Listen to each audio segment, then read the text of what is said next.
આજે મહાશિવરાત્રી દેશભરના શિવાલયોમાં વહેલી સવારથી જ ભક્તોની ભીડ, બિલીપત્ર અને અભિષેક કરવા ભક્તોની લાંબી લાઈનો।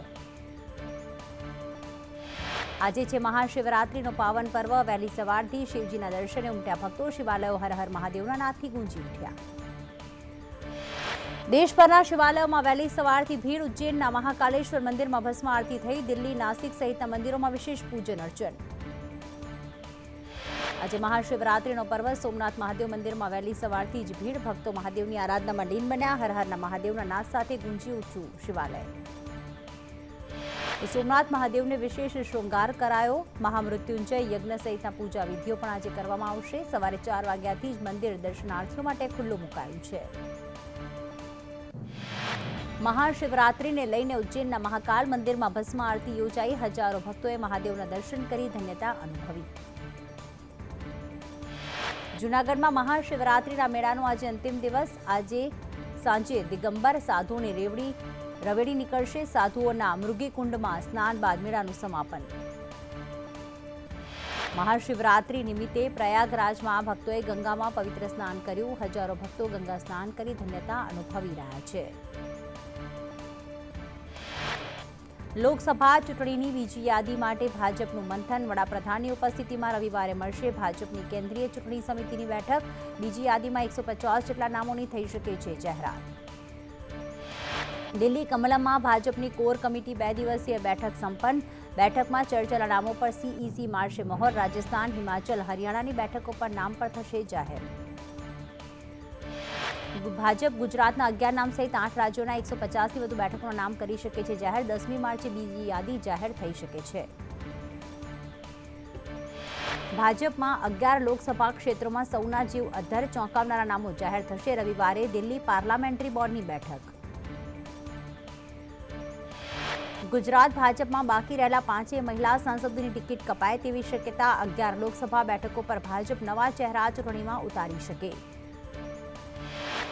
અમદાવાદ ઈસ્ટ અને સાબરકાંઠા લોકસભામાં ભાજપમાંથી મહિલા આગેવાનને ઉમેદવારીની તક મળી શકે। દિલ્હીમાં ભાજપની કોર ગ્રુપની બેઠકમાં ચર્ચા।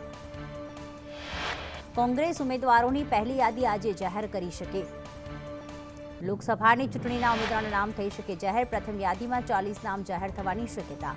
દિલ્હીમાં કોંગ્રેસની ચૂંટણી સમિતિની બેઠકમાં 60 સીટો પર થઈ ચર્ચા। 60માંથી 40 બેઠકોના નામ પર મહોર લાગી। રાહુલ ગાંધીનું વાયનાડથી નામ જાહેર થવાની શક્યતા। છત્તીસગઢના પૂર્વ સીએમ ભૂપેશ બઘેલ રાજનંદગાંવથી લડી શકે। દીપેન્દ્ર હુડ્ડા રોહતકથી લોકસભાની ચૂંટણી લડી શકે। ઉત્તર પ્રદેશના પ્રદેશ અધ્યક્ષ અજય રાય વારાણસીથી લડી શકે। દિલ્હીના અરવિંદસિંહ લવલીને પૂર્વ દિલ્હીથી ટિકિટ મળી શકે। વડાપ્રધાન મોદી આજથી આસામ અને અરુણાચલના 2 દિવસના પ્રવાસે 18,000 કરોડ રૂપિયાના અનેક પ્રોજેક્ટ્સનું ઉદ્ઘાટન અને શિલાન્યાસ કરશે। પ્રધાનમંત્રી આજે સાંજે UNESCO world heritage site Kaziranga national park અને ટાઇગર રિઝર્વની મુલાકાત લેશે। આસામ પોલીસ ગેસ્ટ હાઉસમાં રાત્રે રોકાણ કરશે અને બીજા દિવસે શનિવારે સવારે તેઓ પાર્કમાં સફારી પર જશે। આસામથી વડાપ્રધાન મોદી અરુણાચલ પ્રદેશમાં કેટલાક કાર્યક્રમોમાં ભાગ લેવા રવાના થશે। અહીં કેટલાક જાહેર કાર્યક્રમમાં ભાગ લઈને આસામ પરત ફરશે। આસામના જોરહાટ અને હોલોંગ પાથરમાં પ્રસિદ્ધ ઓહોમ યોદ્ધા લાચિત બોરફુકનની 84 ફૂટ ઊંચી પ્રતિમાનું અનાવરણ કરશે। બોરહાટના મેલેંગ મેટેલી પોથારમાં એક જનસભાને સંબોધન કરશે। વડાપ્રધાન મોદી આજે પ્રથમ રાષ્ટ્રીય સર્જક પુરસ્કારનું વિતરણ કરશે। ભારત મંડપમાં આયોજિત કાર્યક્રમમાં 23 સર્જકોને એવોર્ડ એનાયત કરશે। બાદમાં વડાપ્રધાન સંબોધન પણ કરશે। કલકત્તા હાઈકોર્ટના ભૂતપૂર્વ ન્યાયાધીશ જસ્ટિસ અભિજીત ગંગોપાધ્યાય ભાજપમાં જોડાયા। ભાજપના પ્રદેશ પ્રમુખ સુકાંત મજમુદાર અને વિરોધ પક્ષના નેતા સુવેન્દુ અધિકારીની હાજરીમાં કેસરીયો ખેસ ધારણ કર્યો। ભાજપના નેતા ઉમા ભારતીએ લોકસભાની ચૂંટણી લડવાની ના પાડી। ઉમા ભારતીએ કહ્યું, જો હું ચૂંટણી લડું તો મારા મત વિસ્તારની જવાબદારી અને ગંગા નદી માટેનું કામ એક સાથે થઈ શકે નહીં। ઉમા ભારતીએ કહ્યું કે જરૂર પડશે તો પ્રચારમાં જોડાઈશ, પણ હું ચૂંટણી નહીં લડું। અગાઉ મેં જાહેર કર્યું હતું કે ચૂંટણી લડીશ, પરંતુ હવે મારા માટે ગંગા નદીથી વધુ કંઈ મહત્વનું નથી। ગંગાજીનો પ્રોજેક્ટ પૂર્ણ કરવા માટે 2 વર્ષ સંપૂર્ણ આઝાદી સાથે કામ કરવા ઈચ્છું છું. આખી યોજના તૈયાર છે. કોઈ પક્ષ, જ્ઞાતિ, સમુદાયને લઈને વિવાદ નથી. પીએમ મોદી પણ ગંગાને સમર્પિત છે. કેન્દ્રીય કર્મચારીઓ પેન્શનર્સને હોળીની ભેટ. ડીએમાં 4% વધારાની જાહેરાત. હવે ડીએ 50% થયું. એડીઆરે સુપ્રીમ કોર્ટમાં એસબીઆઈ સામે કોર્ટ અવમાનનાની અરજી કરી. ચૂંટણી બોન્ડની વિગતો અંગે એસબીઆઈએ સમય માંગતા એડીઆર એક્શનમાં. ભારત જોડો ન્યાય યાત્રાનો ગુજરાતમાં આજે બીજો દિવસ. સવારે દાહોદ બસ સ્ટેન્ડથી શરૂ થશે યાત્રા. 10 વાગે લીમખેડા પહોંચશે યાત્રા.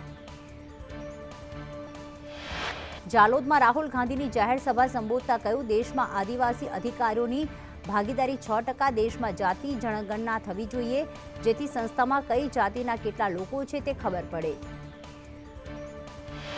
રાહુલ ગાંધીએ કહ્યું, રામ મંદિરમાં રામની પ્રાણ પ્રતિષ્ઠામાં રાષ્ટ્રપતિ આદિવાસી હોવાથી પ્રવેશ આપવામાં આવ્યો નહીં. રાહુલ ગાંધીએ કહ્યું, પહેલા પબ્લિક સેક્ટર અસ્તિત્વ ધરાવતા હતા અને હવે પબ્લિક સેક્ટરનું ખાનગીકરણ થઈ રહ્યું છે. ભાજપમાં જોડાવાની અટકળો વચ્ચે કાંતિ ખરાડીનો દાવો, હું કોંગ્રેસમાં હતો અને કોંગ્રેસમાં જ રહેવાનો છું. આદિવાસી નેતા તુષાર ચૌધરી પણ કોંગ્રેસમાં જ છે.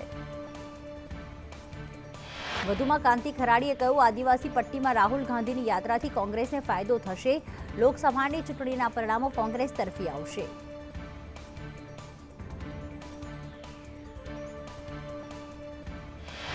પુરુષોત્તમ રૂપાલાના નિવેદન પર કોંગ્રેસના નેતા રોહન ગુપ્તાએ કહ્યું, ભાજપને ગાળો આપે એ નેતાને લેવાની મજબૂરી હોય એ જ બતાવે છે વકરાની કોને જરૂર છે. રોહન ગુપ્તાએ કહ્યું, ભાજપ મુક્ત ગુજરાત થવાની શરૂઆત થઈ ગઈ છે. ભાજપ 27 વર્ષથી સત્તામાં હોવા છતાં કોંગ્રેસનું નામ લેવું પડે તે ભાજપની મજબૂરી. લોકસભાની ચૂંટણી મુદ્દે કુંવરજી બાવળિયાનું નિવેદન, હું લોકસભા ચૂંટણી લડવા માંગતો નથી. સુરેન્દ્રનગર બેઠક માટે કુંવરજી બાવળિયાનું નામ હતું ચર્ચામાં. આપના નેતા સુહાગ પંચાલ કમલમમાં પ્રદેશ મહામંત્રી રજની પટેલની હાજરીમાં ભાજપમાં જોડાયા. દહેગામ વિધાનસભાની ચૂંટણીમાં આપના ઉમેદવાર હતા સુહાગ પંચાલ. ઘરેલુ હિંસા અને છેડતી સહિતની તકલીફમાં રોજ 425 મહિલાઓ અભયમના સહારે. 9 વર્ષમાં 14 લાખ મહિલા માટે 181 અભયમ સંકટની સમયની સાથી બની છે. સુરતના માથાભારે સજ્જુ કોઠારીની જેલમાં પૂછપરછ. ઈડી દ્વારા પોરબંદર જેલમાં કરવામાં આવી પૂછપરછ. ઈડીએ બ્લેક મની અને હવાલા અંગે પૂછપરછ કરી. તો સજ્જુ કોઠારી પાસે સુરતમાં ઘર, ફ્લેટ, જમીનો કઈ રીતે ક્યાંથી આવી એ બાબતે ઈડીએ નિવેદન નોંધ્યું. મની લોન્ડરિંગ, હવાલાની તપાસ માટે 6 ગુના તપાસ હેઠળ. ઋષિ આરોઠે સામે થઈ બીજી પોલીસ ફરિયાદ. પૂર્વ ક્રિકેટરના પુત્ર જે ઋષિ આરોઠે પંચમહાલના ક્રિકેટર પાસે પડાવ્યા રૂપિયા. બેંગ્લોર ખાતે આઈપીએલના કોચ હોવાનું જણાવી પડાવ્યા રૂપિયા. ક્રિકેટ કોચિંગ કેમ્પમાં પ્રવેશ અપાવવા લીધા રૂપિયા. 5.27 લાખ. પંચમહાલનો ક્રિકેટર વડોદરામાં લેતો હતો ટ્રેનિંગ. આઈપીએલમાં સિલેક્શન કરાવવાની ખાતરી આપીને રૂપિયા પડાવ્યા. રાવપુરા પોલીસે છેતરપિંડીનો ગુનો નોંધ્યો. અંબાજી ગબ્બર રોપવે 6 દિવસ રહેશે બંધ. વાર્ષિક મેન્ટેનન્સને લઈને રોપવે રહેશે બંધ. 11 થી 16 માર્ચ દરમિયાન રોપવે બંધ રહેશે. બનાસકાંઠાના સીપુ ડેમમાં નર્મદાના નીર નાખવા તૈયાર કરાયેલી 592 કરોડના ખર્ચે તૈયાર 70 કિલોમીટર લાંબી પાઇપલાઇનનો કરાયો પ્રારંભ. વિધાનસભા અધ્યક્ષ અને થરાદ ધારાસભ્ય શંકર ચૌધરીએ પાઇપલાઇનનો પ્રારંભ કરાવ્યો. રાજકોટ જિલ્લાના ધોરાજીમાં વહીવટીતંત્ર દ્વારા મતદાતા અભિયાન અંતર્ગત વિવિધ વિસ્તારોમાં વિશાળ જાગૃતિ અભિયાન રેલી કાઢવામાં આવી.